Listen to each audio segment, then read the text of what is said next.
औज़ुबिल्लाहि मिनश्शैतानिर्रजीम बिस्मिल्लाहिर्रहमानिर्रहीम। इस वक्त आप देख रहे हैं एशियन व्यूज़ टीवी में प्रोग्राम इज़हार ख़याल में, और हमारे साथ इस वक्त मौजूद हैं इफ्तिखार हुसैन सैयद साहब, जो कि किसी तारुफ़ के मोहताज नहीं हैं, सीनियर सहाफ़ी, तज्ज़िया निगार, कालम नवीस। हम उनको अपने प्रोग्राम में खुशामदीद कहते हैं। शुक्रिया जी। सर, हमारा आज का जो मौजू है वो ये है कि इस वक्त मुल्क की ऑल ओवर माशी सियासी सूरत हाल वो आपके सामने है।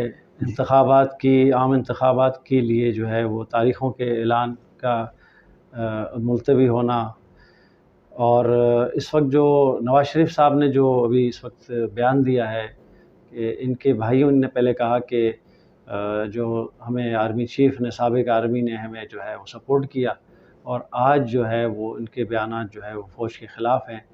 मैं ये समझता हूँ कि हमारी फ़ौज को जितना नुकसान बाहर की क़ुव्वतों ने नहीं दिया, जो हमारे यहाँ के जो सियासी लोग हैं वो फ़ौज को जो है वो टारगेट करते हैं।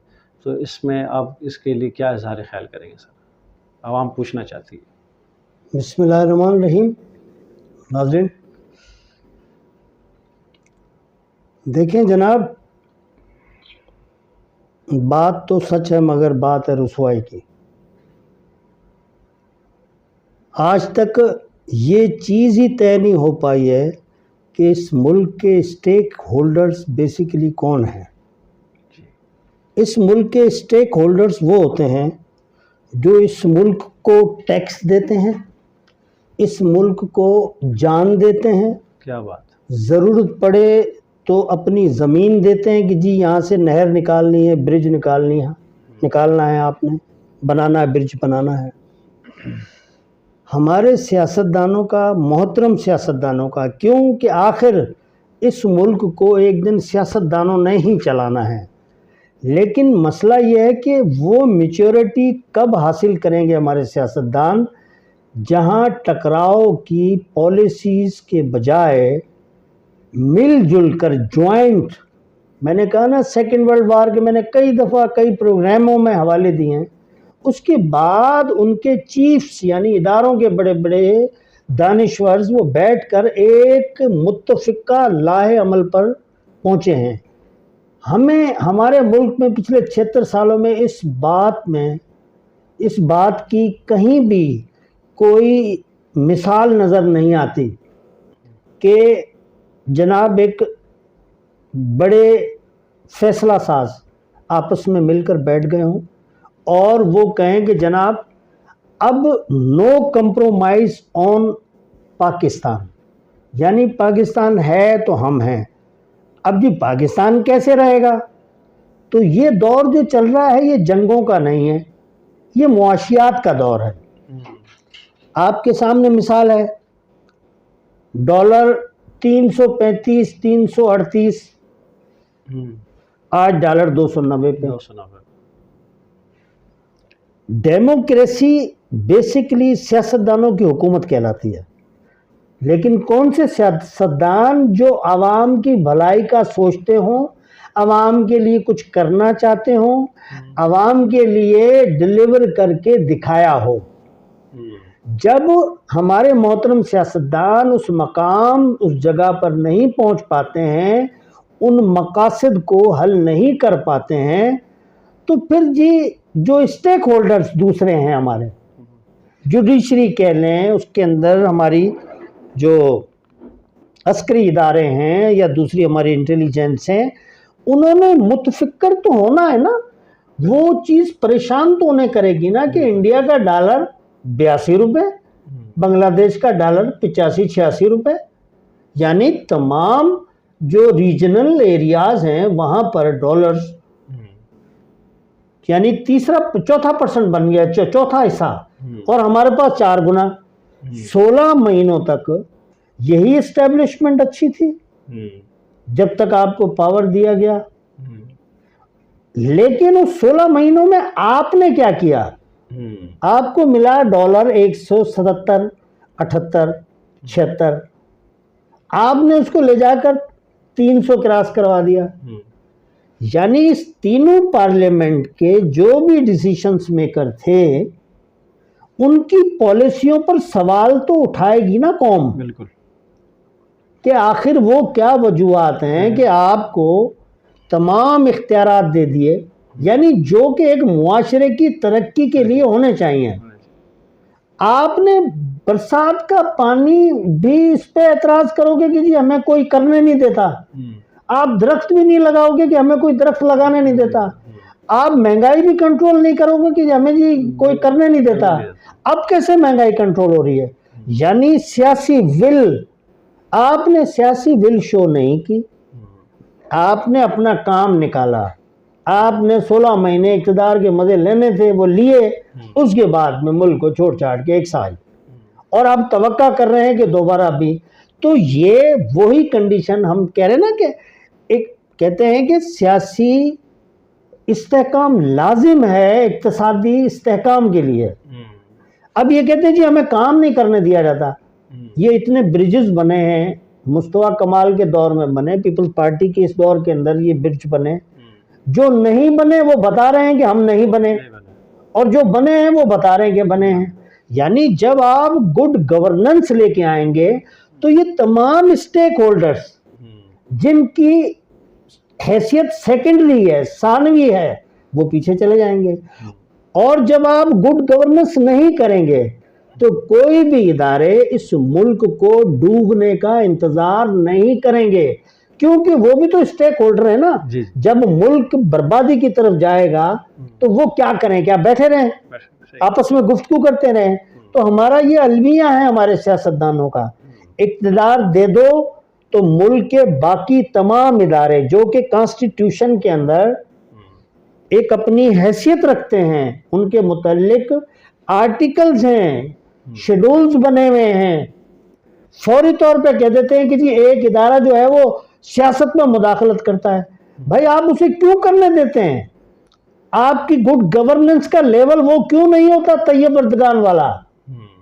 या मलेशिया के अंदर जो डॉक्टर महातीर थे अपने दौर में, या सिंगापुर, यानी आपके रीजन के ही ऐसे मुल्क मौजूद हैं जहां पे गुड गवर्नेंस हुई तो बाकी स्टेक होल्डर्स, बाकी इदारे पीछे चले गए कि भाई they are doing good job, we can not interfere them. Sir ये कहते हैं कि हमें कुछ नहीं करने दिया गया, तो जो इन्होंने पिछले कवानीन में अमेंडमेंट करके अपने केसेस ख़त्म करवाए और आगे दोबारा आने के लिए अपनी राह हमवार करने के लिए कुछ ऐसे कवानीन बनाए जिसे आज सुप्रीम कोर्ट में चैलेंज किया गया। बहुत उम्दा सवाल किया और उसको सेट असाइड ही कर दिया ना एक तरह से। देखें, लॉर्ड मिकाले का कानून, ब्रिटेन मिनिस्टर नहीं थे, लॉ मेकर थे, मतलब लॉयर थे, वकील थे। उन्होंने आके हिंदुस्तान को इंडियन पीनल एक्ट दिया।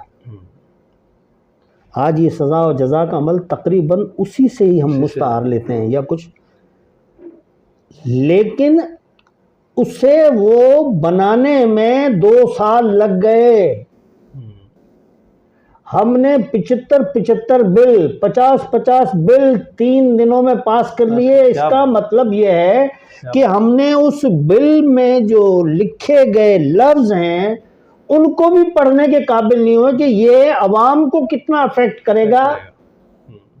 तो जनाब, जब आप इस किस्म की हुक्मरानी छोड़ देंगे और उसका इजहार करेंगे अवाम के सामने, तो जनाब फिर यही होगा कि इल्ज़ाम लगाकर और हुकूमतों में आ जाएं, वादे कर कर हुकूमतों में आ जाएं, लेकिन कुछ कर ना सकें। देखें, पाकिस्तान हो या कोई भी, इस नई डेमोक्रेटिक फिनोमेना में जॉन लॉक को उठा लो, हॉब्स को उठा लो, अपना रूसो को उठा लो, ये सारे इस नई डेमोक्रेसी की मिसाल ये देते हैं कि पावर एक आदमी के पास नहीं होनी चाहिए, पावर शेयरिंग होनी चाहिए, पावर शेयरिंग होनी चाहिए, ताकि डिक्टेटरशिप के अगेंस्ट, बादशाह भी तो डिक्टेटर ही हुआ करते थे ना, उस बादशाहत का तोड़। अब अगर कहें तो मैं आपको एक मिसाल दे देता हूं बरतानिया की। 40-41 के अंदर बहुत कुछ बरतानिया में बिगड़ा, 1641-42, लेकिन फिर जिसे ग्रेट रेवोल्यूशन कहते हैं, आखिर उनको किंग को बहाल करना पड़ा। लेकिन फिर किंग को उधर के नुमाइंदों ने, जो इलेक्टेड नुमाइंदे थे, उन्होंने कहा कि हमें पार्लियामेंट के जरिए इख्तियारात चाहिए, आप नाम के हुक्मरान रहेंगे, एजाजी हुक्मरान रहेंगे, इख्तियारात हम अपने पास रखेंगे। तो जब लोग अपनी अच्छी कारकर्दगी, ईमानदारी, सिंसियरिटी, मुल्क के साथ लॉयल्टी के साथ काम करते हैं तो कोई भी रुकावट नहीं डाल सकता। क्या बात। मैंने कहा ना कि आप काम करके तो देखें, माशाल्लाह, बहुत अवाम खुद आपके पीछे खड़ी हो जाएगी कि व्हाट आर यू डूइंग। ये मुल्क सिर्फ आपका नहीं है, ये मुल्क मेरा भी इतना ही है जितना आपका है। तो लिहाजा जब तक हम गुड गवर्नेंस की, यानी गुड गवर्नेंस, आप ये देख रहे हैं ना, मैं छोटी सी मिसाल दे रहा हूं, महंगाई की शरह कम हो रही है ना, पेट्रोल तो बढ़ रहा है, जाहिर इंटरनेशनल मार्केट के हिसाब से तुमने उसे लगा दिया, वो भी किसने किया? ये प्राइवेटाइजेशन का भूत, ये भी किसने निकाला था? जब आपने प्राइवेटाइजेशन की तो कुछ मुआवजे तो किए होंगे, क्या वो अवाम के सामने रखे? कुछ भी नहीं। या ये भी नहीं, जिन पे आपका इल्जाम है बाजवा साहब ने किया था, या उनसे पहले जो राइस साहब, शरीफ साहब थे, उन्होंने किया, या मौजूदा लोग कर रहे हैं? ऐसा नहीं है। आप अवाम को अब सोशल मीडिया के होते हुए, मैंने कहा मीडिया या जो डिजिटल मीडिया, इलेक्ट्रॉनिक मीडिया, उसमें इनके बयानात मौजूद हैं कि क्या कुछ एक दूसरे ने किया है एक दूसरे के साथ। यानी एक सियासी पार्टी कहती थी वो करप्ट है, दूसरी कहती थी वो करप्ट है, तीसरी कहती थी जी जी जी जी। आपने उस रास्ते पर लगाया है इनको। जब मुल्क के खून देने वाले, टैक्स देने वाले लोग, ताजिर लोगों ने बुलाया तो चीफ गए ना उनके पास कि भाई हमारी इनसे जान छुड़वाओ। आप देखेंगे कि कच्चे के दाड़ेल खत्म नहीं हो रहे थे, पिछले सुन रहे थे ना 1 साल से, पक्के के डकैत खत्म नहीं हो रहे। यानी कौन करवा रहा है ये? अब देख लेना आप चंद दिनों के अंदर कि इधर क्लीन होता है या नहीं होता है। तो there is a will, where is a way. अगर आपकी दिल होगा, आपकी रूह होगी कि मैंने अपने मुल्क को संवारना है, इस मुल्क में मेरी आने वाली नस्लों ने परवान चढ़ना है, उनको मैंने अच्छी जिंदगी देनी है, तो आप नताइज बिल्कुल मुख्तलिफ देंगे। लेकिन अगर आप सिर्फ अपनी जात के लिए जिएंगे, थोड़ी सी तकलीफ आएगी और मुल्क से बाहर, क्या बात, थोड़ी सी पैसा बनाया मुल्क से बाहर, भाई आखिर ये 15-16 सालों के अंदर हजारों अरब रुपए सिविलियन एडमिनिस्ट्रेशन को मिले। मैं नहीं किसी मखसूस आदमी या पार्टी को कहता है कि उसने कहा है, मैं सिर्फ दस्त बस्ता ये सवाल पूछता हूं कि वो गए कहां? अभी जो ये निकल रहे हैं घरों से, दरों दीवारों से, बस इसके लिए तो मेरी एक राय है कि ये कम से कम सबूत के साथ सामने पेश भी करें कि ये जगह है, आइडेंटिफाई करें उसको, ये बंदा है, इस बंदे के ये बंदे हैं, उनके पास से निकल रहा है। ये ढिंडोरा पीट देना, ये भी हमारे इदारों के हक में नहीं जा रही है बात। अगर सबूत के साथ जब हमने पकड़े हैं तो बताया जाए, और जो पहले हमने रिकवर किए वो भी बताया जाए कि कितना पैसा अभी तक हम वापस खजाने में जमा कर चुके हैं। तो ये बर्निंग इश्यूज हैं, लेकिन अंदर का एक गुस्सा है कि एक इदारा नहीं, अब चौधरी इफ्तिखार के पास 2 इदारे, 3 इदारे, वो इस मुल्क के भी स्टेक होल्डर हो गए। अब एस्टेब्लिशमेंट में उनको भी गिने आप। यानी अब आप अकेले फैसले नहीं करते जो पहले किया जाता था। बहुत अच्छी बात है। अब आप उनसे भी तो कहना कि आप भी अपना कमा हक किरदार अदा करें इस मुल्क को पटड़ी पे चलाने पे, या आइन के अंदर ही रहना है। जब आइन मुल्क के डबोनों में मुल्क को इक्तिसादी तौर पे तबाही के दहाना पर ले जाने से नहीं रोक पा रहा है, बात मेरी समझने की है कि आइन एक किताब है ना, उसके ऊपर अमल दरामद नहीं हो रहा है सिविलियन एडमिनिस्ट्रेशन की तरफ से। मुल्क दिन ब दिन तबाही की तरफ जा रहा है, लोग हंस रहे हैं, इंटरनेशनल मीडिया उठा के तो देखें, तो फिर आखिर उसका क्या होगा? कुछ ना कुछ तो होगा जो होने जा रहा है, और आप देखेंगे इसके फिर नताइज क्या निकलते हैं। तो इसमें एक चीज़ और भी देखी जाती है कि आइन में मौजूद ही वो इख्तियारात जो है वो इस जो भी नज़र आ रहा है आपको, तो वो उनको करने का हक भी तो आईन ही देता है ना। यकीनन मुल्क की सलामती का पहला देखो हलफ ये है ना, हर ताकतवर इंस्टीट्यूशन से आइन ये इंस्टीट्यूशन को आइन ये हक देता है कि पाकिस्तान से पहले कोई चीज नहीं। बहुत अच्छा। यानी पाकिस्तान है तो सब हम हैं और सब कुछ है। तो इसलिए लाजमी है कि पहले पाकिस्तान को सोचा जाए, वरना ये सिलसिला यूं ही चलेगा। मैं कह रहा हूं कि इस दफा मैं जो मूड को सेंस कर रहा हूं, इदारे तंग आ गए कि यार ये गवर्नेंस कैसे बेहतर होगी। आइन भी बहाल कर दिया आपने, 18वीं तरमीम मांगी वो भी दे दी, आपको उस हिसाब से पैसे मिले वो भी मिल गए। वो पैसे गए कहाँ, वो पैसे खर्च कहाँ हुए? लोग ये सवाल करते हैं कि अगर वो पैसे ह्यूमन कैपिटल पे खर्च होते, इंफ्रास्ट्रक्चर पर खर्च होते, आज पाकिस्तान बहुत बेहतर हो सकता था। नाजरीन, चूँकि वक्त की कमी है और इज़हार ख्याल में आपने हमारे शाह साहब के ख्यालात का इज़हार उन्होंने किया और यकीनन हम भी इसी किस्म के ख्यालात रखते हैं और ग़ालिबन आप भी देखेंगे, सुनेंगे और आप भी अपना इज़हार ख्याल जो है वो हमें अपने कमेंट्स और आरा के ज़रिए ज़रूर कीजिएगा। हमारी इस वीडियो को शेयर कीजिएगा ताकि हमारी मज़ीद हौसला अफजाई हो और हम आपको सही हक़ाइक़ से आगाह करेंगे। बहुत शुक्रिया।